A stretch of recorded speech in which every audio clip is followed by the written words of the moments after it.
नास्तिक लोग भी प्रेम शब्द का उपयोग करते हैं, लेकिन प्रेम कहते किसे हैं? दो तरह का प्रेम है, जिसे इश्क कहते हैं, इश्क मिजाजी, इश्क हकीकी। तो यहाँ इश्क हकीकी की बात है, यानी हकीकत। प्रेम तत्व व्याख्या। कबीर साहब जी कहे कि प्रेम कहने के लिए लोग कहते हैं, लेकिन प्रेम किसे कहते हैं सब लोग नहीं जानते। प्रेम प्रेम सब कोई कहे, आ प्रेम न जाने कोई। आठों पहर भींगा रहे, प्रेम कहावे सोए। आठों पहर माने 24 घंटा उसी में लगा हुआ है। किसमें? जिससे प्रेम है, जिससे प्रेम है उसी में उसका ख्याल और सूरत लगा हुआ है। पोथी पढ़ी पढ़ी जग मुआ, आ पंडित भया न कोय। आ ढाई आखर प्रेम से पढ़े तो पंडित होए। कबीर साहब कहे कि पोथी पढ़ पढ़ के सारा दुनिया चला गया। लोग जा रहे हैं, बहुत लोग चले गए, आगे भी जाएंगे, लेकिन पंडित कोई हुआ नहीं। वास्तव में पंडित वही है, ढाई आखर प्रेम से। अब तो लोग कहते हैं ढाई आखर प्रेम का पढ़े तो पंडित हो, प्रेम का, लेकिन वास्तव में वह है प्रेम से। प्रेम प्रेम प्रेम इहो अढ़ाई अक्षर है, तो प्रेम प्रेम नहीं पढ़ा जाएगा। प्रेम से अढ़ाई अक्षर अगर पढ़ता है वही पंडित है। अब यहाँ है कि अढ़ाई अक्षर है क्या? जिसको प्रेम से पढ़ेगा, प्रेम शब्दों अढ़ाई अक्षर है, तो लोगों ने संशोधन कर दिया, से को का बना दिया। प्रेम से पढ़ना है अढ़ाई आखर को, यानी अढ़ाई अक्षर को, जो प्रभु का गुणवाचक नाम है। लेकिन नहीं समझ में आने की वजह से, चाहे विद्वान लोग विद्वता के आधार पर, ये तो कबीर साहब संत बाणी है, तो इसका यथार्थ अर्थ तो कोई संते लगाएगा। तो प्रेम शब्दवे को वो कहता है अढ़ाई अक्षर, तो प्रेम प्रेम नहीं पढ़ा जाएगा। प्रेम से अढ़ाई अक्षर जो प्रभु का गुणवाचक नाम है, प्रेम से पढ़ता है वही पंडित है। लेकिन अढ़ाई अक्षर है क्या, जो प्रभु का गुण है, वो समझ में नहीं आता है, उसका भेद समझ में नहीं आता है। इसीलिए सत्संग किया जाता है, रहस्य को जानने के लिए, उस भेद को जानने के लिए। कह रहे यहाँ विषय है प्रेम किसे कहते हैं। साधु कहावन कठिन है। साधु साधु लोग कहते हैं, लेकिन वास्तव में साधु बन जाना आसान है। अरे भेष बना लिया गया, साधु हो गए। कबीर साहब जी कहे कि भेष बराबर होए रहे, आ भेद बराबर नाही, आ तौल बराबर घूंगची, आ मोल बराबर नाही। भेष बना करके भेष के बराबर हो जाते हैं। जिस तरह से पहले के जमाना में सोना चांदी को तौलने के लिए एक घूंगची होता था, आधा काला आधा लाल, एक रत्ती का होता था, उसका वेट एक रत्ती होता था। तो उसी को मान लिया गया था वेट, एक रत्ती, तो एक रत्ती के बराबर तो घुमची है। एक रत्ती सोना तौल दिया गया तो तौल के बराबर तो हो गया, लेकिन जितना कीमत सोना का है एक रत्ती का, उतना कीमत घुमचिया का नहीं है। उसी तरह से भेष बराबर होए रहे, आ भेद बराबर नाही, आ तौल बराबर घुंगची, आ मोल बराबर नाही। उसी तरह से साधु कहावन कठिन है। भेष बना करके बन सकते हैं, लेकिन वास्तव में भेद के बराबर हो जाए तब तो उसे साधु कहा जाएगा। प्रेम किसे कहते हैं वो जान जाए। अब प्रभु से प्रेम किस तरह से करना है, वास्तव में प्रभु के बारे में भी जानना पड़ेगा, क्योंकि जाने बिनु होई न प्रतीति, आ बिनु प्रतीत होई न प्रीति, आ प्रीत बिना न भक्ति दृढ़ाई, आ जिमी खगेश जल की चिकनाई। जब जानेंगे तो विश्वास होगा, आ जब विश्वास होता है तो प्रेम होता है, आ जब प्रेम होता है तो भक्ति में दृढ़ता आती है, आ जब भक्ति में दृढ़ता आती है तो प्रभु से मिलन होता है। नेम जगावत प्रेम को, आ प्रेम जगावत जीव, आ जीव जगावत सूरत को, तो सूरत मिलावत पीव। प्रेम के लिए नेम की आवश्यकता है। जब नेम करते हैं तो प्रेम हो जाता है। अब प्रेम जब होता है तब ही जीव जगता है, क्योंकि जीव तो सोया हुआ है। मोह निशा सब सोवन हारा, देख ही स्वप्न अनेक प्रकारा। मोह रूपी रात्रि में सोया हुआ है, लेकिन जब प्रेम होता है तब जगता है। और जब जगता है तब सूरत प्रभु के नाम में आ चाहे प्रभु में लगता है। तो जब प्रभु में सूरत लगता है तब प्रभु से मिलन होता है इस जीव का। और जब प्रभु से इस जीव का मिलन होता है, सन्मुख हो ही जीव मोहि जबहि, तो जन्म कोटि अगनाश ही तबहि। जब यह जीव भगवान के सन्मुख होता है तो करोड़ों जन्म के अग यानी पाप को प्रभु नाश कर देते हैं। लेकिन प्रभु के सन्मुख तब होता है जब ये जोगेगा तब नू, आज जोगेगा तब जब प्रेम होगा। तो यहाँ तो प्रेम का विषय है। वास्तव में प्रेम किसे कहते हैं, प्रेम के बारे में और भी संत महात्मा लोग, चाहे तुलसीदास जी चाहे और संत लोग कहे हैं, प्रेम के बारे में बहुत सारी बातें आई हैं। चाखा चाहे प्रेम रस, आ राखा चाहे मान, आ एक म्यान में दो खड़ग, देखा सुना न कान। यह भी बात है। अगर प्रेम रस चखना है तो मान हटाना पड़ेगा। जिस तरह से एगो म्यान में दो तलवार नहीं रहता है, उसी तरह से या तो मान रहेगा, मान बढ़ाई, और नहीं तो प्रेम रहेगा। कबीर साहब जी कहे कि प्रेम न बाड़ी उपजे, प्रेम न हाट बिकाए, आ राजा प्रजा जे ही रुचे, शीश दे ही ले जाए। प्रेम खेत में उपजता नहीं है, आ बाजार में बिकाता नहीं है जो कोई खरीद लाएगा। चाहे राजा हो या चाहे प्रजा हो, शीश दे ही ले जाए। अरे प्रेम जिससे हो जाता है उसके लिए सब कुछ देने के लिए तैयार हो जाता है नीति में। यहाँ भगवान से प्रेम की बात है,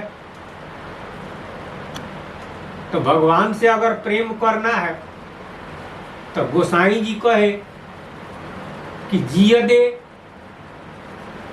आ धन दे, एक लाज के कारण, प्रतिष्ठा के लिए लोग पूरा धन लगा देते हैं जो किसी तरह से हमारा प्रतिष्ठा बचा रहे। जान भी लोग दाव पर लगा देते हैं, इज्जत प्रतिष्ठा खतरा लोग जान भी दे देते हैं और जानों लोग ले लेते हैं। लेकिन राम जी खतरा जिय दे धन दे और लाज दे, एक राम के कारण। जिय दे धन दे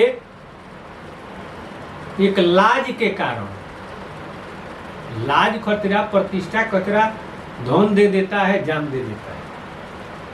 लेकिन राम जी के लिए जिय दे धन दे लाज दे, एक राम के कारण। जान भी धन भी पद प्रतिष्ठा भी सब दे देगा, सब दे देता है जब राम जी से प्रेम हो जाता है। राम जी के वजह से तबे राम जी भी मिलते हैं। क्योंकि जो चाहे मान बढ़ाई, तो मान बढ़ाई वाला तो बड़ा धक्का खाता है, और राम जी के प्राप्ति में मान बढ़ाई बाधा है। उसी तरह से राखा चाहे चाखा चाहे प्रेम रस, और राखा चाहे मान। प्रेम रस अगर चखना चाहता है और मान भी रखना चाहता है तो दोनों होगा नहीं, एक ही वो होगा। मान हटाना पड़ेगा,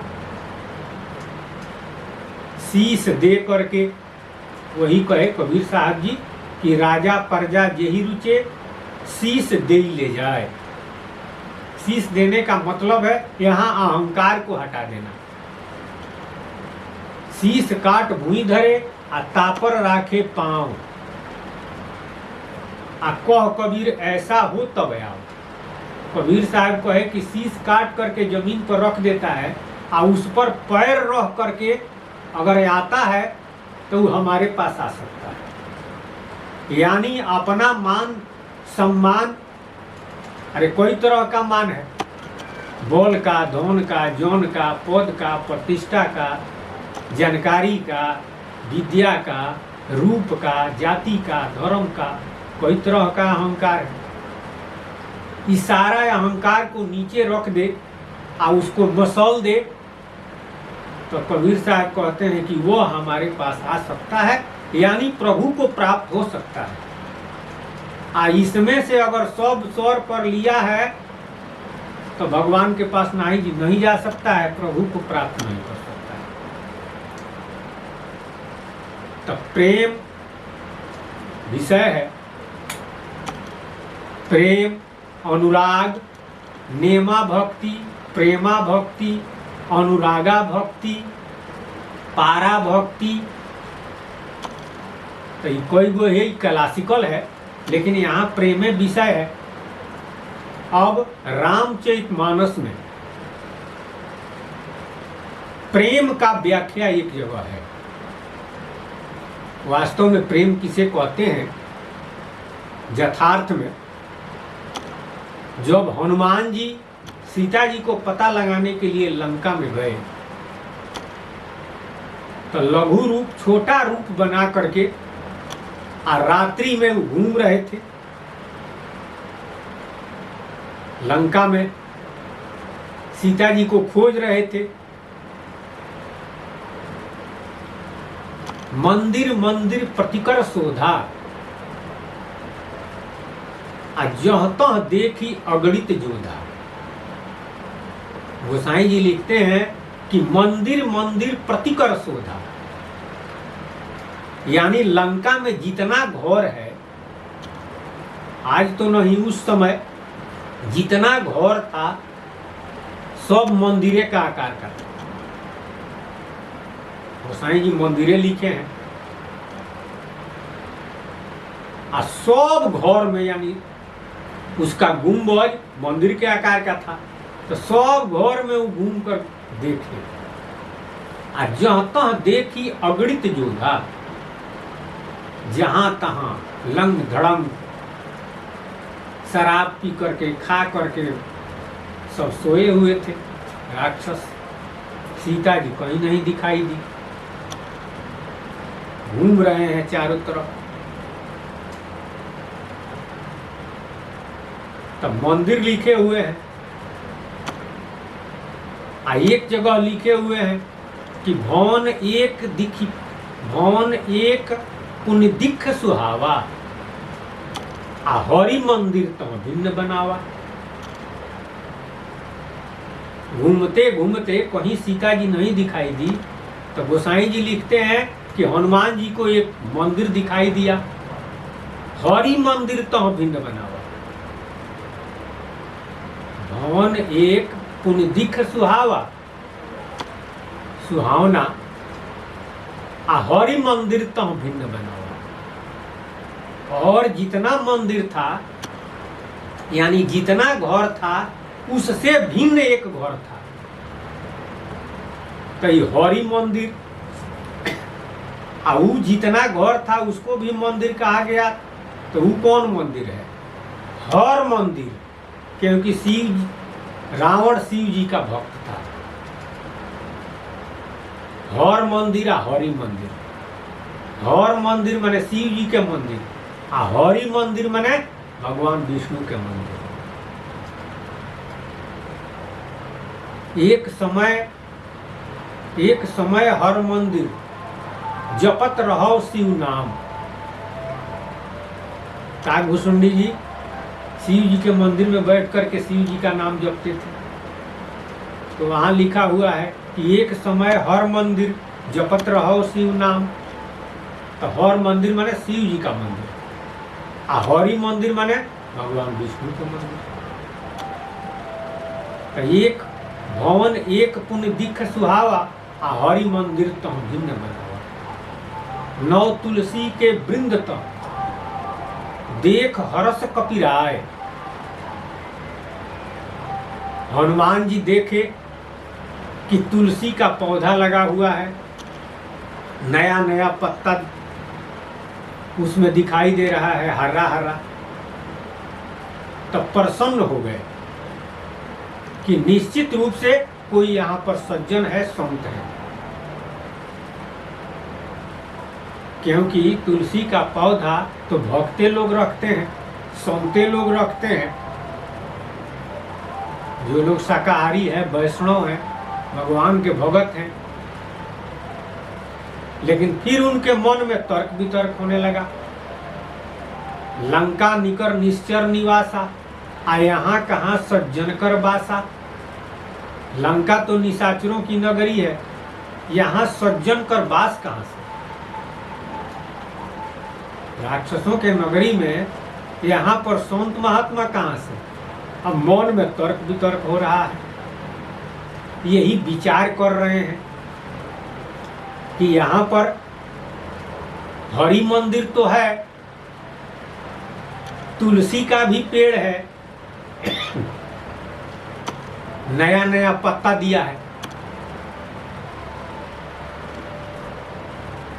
लेकिन ये राक्षसों की नगरी है, इसमें कहां से? तब तक विभीषण जी जगे।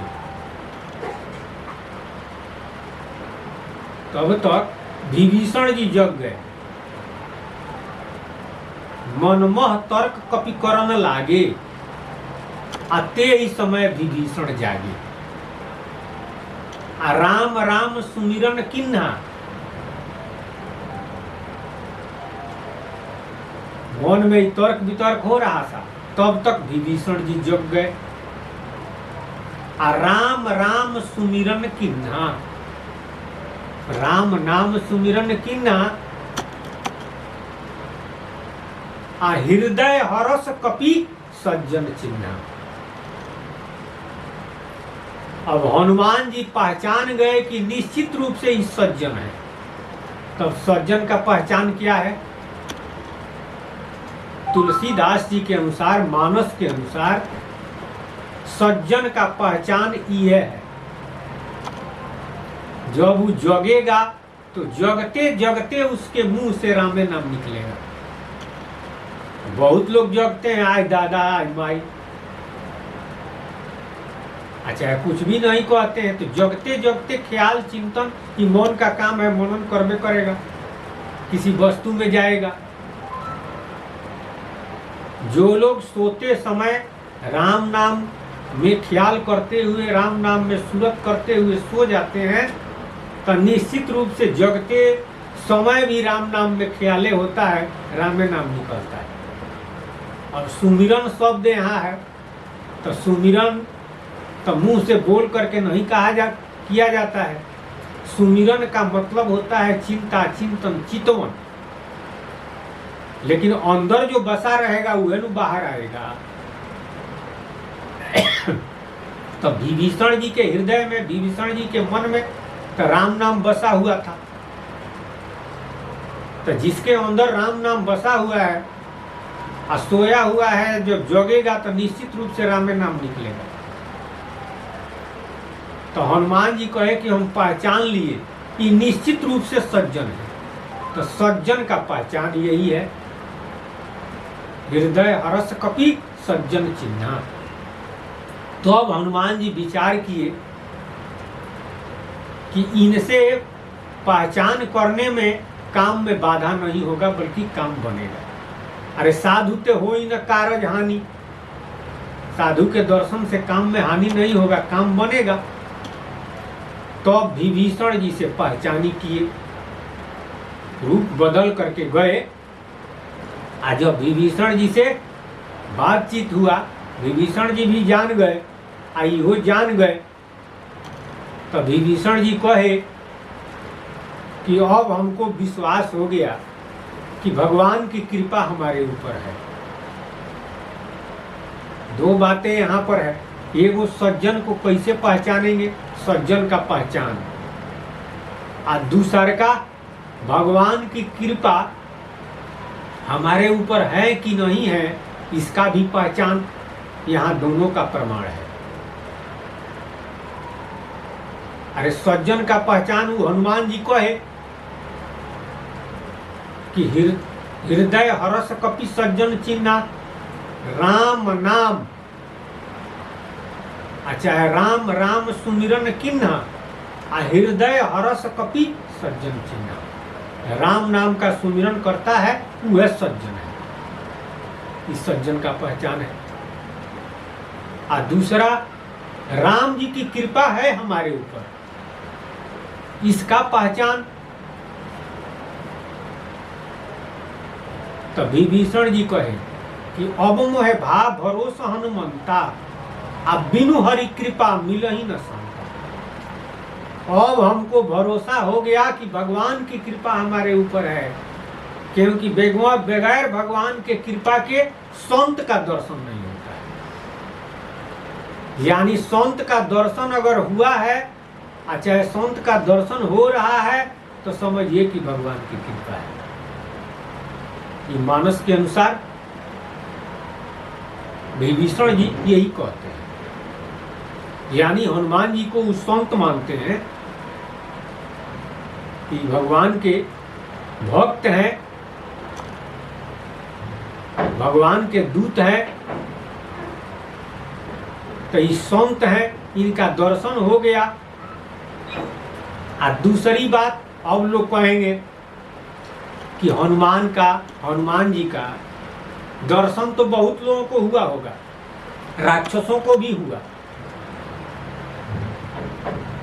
राक्षस लोग भी हनुमान जी को देखे, अच्छा राम जी को भी बहुत लोग देखे। तो राम जी का फल मिला, संत के दर्शन का फल मिला, भगवान की कृपा समझी जाएगी? नहीं। दर्शन का मतलब क्या हुआ? भगवान हमारे सामने आ गए या चाहे आपके सामने आ गए, आप भगवान को पहचान ले तब नू। तो राक्षसों ने पहचाना, राक्षस थोड़े जाने कि संत है या चाहे भगवान है। तो जो जान गया, जो पहचान गया, तो श्रद्धा विश्वास प्रेम होगा, तो अब नू उसका फल मिलेगा।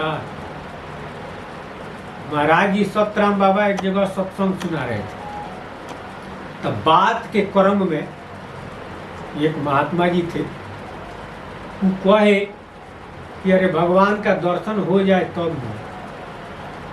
तो महाराज जी सतराम बाबा कहे कि भगवान का दर्शन अगर हो जाए आ भगवान चिन्हा जाए तब नू, भगवान यहाँ पर बैठे हैं हम नहीं पहचान रहे हैं तो उनसे कोई मतलब नहीं है, तो उससे कुछ फायदा है? भगवान को हम चिन्ह ले, अच्छा भगवान हमको चिन्हा दे तो न उससे फायदा है। हमारा ख्याल सूरत लगेगा, श्रद्धा बढ़ेगा, विश्वास बढ़ेगा, प्रेम बढ़ेगा, क्योंकि सूरते ख्याल का फल है। उसी तरह से हनुमान जी को तो राक्षसों ने भी देखा, लेकिन विभीषण जी कहे कि भगवान की कृपा हमारे ऊपर है तो अबे संत का दर्शन हुआ है, तो वो पहचान गए कि भगवान के भक्त हैं, तो उनको संत कहे। तब आगे अब हनुमान जी जिस काम से आए थे लंका में, विभीषण जी से कहे, सारी बात बतलाए कि हम इसी वजह से लंका में आए हैं। विभीषण जी बतलाए कि अशोक वाटिका में सीता जी है, वहां पर आप जाइए। रात्रि का समय था, यानी विभीषण जी, अरे 3 बजे सुबह में ब्रह्म बेला में लोग जगते हैं, संत महात्मा भक्त लोग, तो उसी समय जगे हुए थे, यानी 3 बजे या 4 बजे के करीब, 3 से 4 के बीच में विभीषण जी के पास हनुमान जी पहुंचे हैं। अब उसी समय की बात है। तब विभीषण जी बतलाए, रास्ता बतलाए, जगह बतलाए, तो हनुमान जी गए। अशोक के नीचे सीता जी बैठी हुई थी, अशोक का पेड़, उसी के नीचे सीता जी बैठी हुई थी। हनुमान जी अशोक के पेड़ के ऊपर चढ़ गए। अभी विचार कर रहे हैं, सोच रहे हैं कि सीता जी से बात करने का कोई जरिया बनाया जाए, मिलने का कोई तरीका, यही विचार कर रहे हैं। तब तक रावण आ गया। यही अवसर तह रावण आवा, तब तक रावण आ गया। अपने स्त्री को, मंदोदरी को और औरतों को बहुत तरह से बना करके, सजा करके लाया और सीता जी से कहा कि अगर तुम हमारी बात मान लेती हो तो मैं प्रतिज्ञा करता हूं कि मंदोदरी आदि जितनी रानियां हैं सबको अनुचरी माने लौड़ी बना दूंगा। साम दंड भेद सब तरह से सीता को अपने तरफ आकर्षित करने के लिए सारा उपाय लगाया, बहुत बात कहा। निगरानी में रखा था त्रिजटा को समझाने के लिए कि सीता जी को समझाओ, लेकिन त्रिजटा में एक गुण था। रावण को जितना विश्वास त्रिजटा पर था उतना ही विश्वास सीता जी को भी था। सीता जी को जितना प्रेम त्रिजटा से था उतना ही प्रेम रावण को भी त्रिजटा से था। यहाँ प्रेम का मतलब विश्वास था, तो त्रिजटा में कौन गुण था? दुश्मन भी उतना ही विश्वास करता है, अहित भी उतना ही विश्वास करता है। त्रिजटा में एक गुण था, विराग। राग त्याग से अलग है विराग। राग माने प्रेम, तो अगर किसी से प्रेम है तो ये निश्चित है कि किसी से द्वेष होगा। अगर किसी मास दिवस जो कहा न माना, अगर 1 महीना का समय देता हूं, अगर तुम हमारी बात नहीं मानोगी तो ये हमारा तलवार बड़ा कठिन है, बड़ा कठोर है, गर्दन काट दूंगा। भय दे रहा था, त्रास दे रहा था। उधर हनुमान जी गाछ पर बैठे हुए हैं, ऊपर पूंछ लटका हुआ है। हनुमान जी अब सोच रहे हैं कि कहीं ये सर ऊपर किया हम दिखाई दिए, तब यहीं पर लड़ाई शुरू हो जाएगा।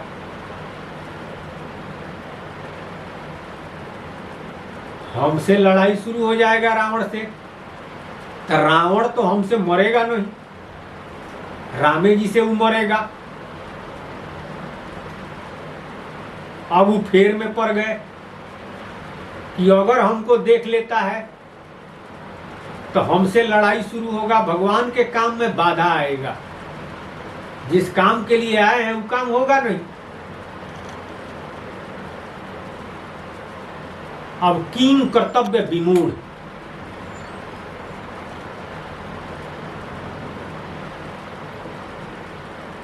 अब वो कहे कि अब करो कहो का भाई, अब हम क्या करें हे भाई। तो हनुमान जी के वहां पर भाई कौन थे? हनुमान जी के वहां पर कौन भाई थे? हनुमान जी पवन सुत हैं,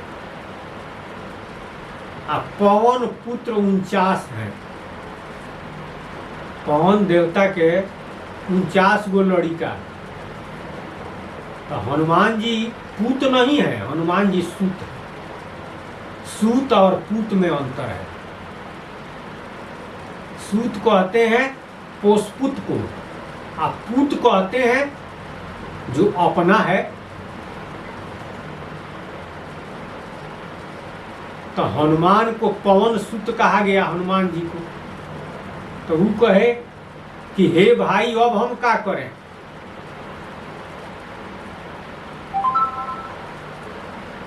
राम जी को भुला गए। उसको तो कहना चाहिए कि हे भगवान हम क्या करें, हे राम जी अब हम क्या करें। तो वो कहे कि हे भाई अब हम क्या करें।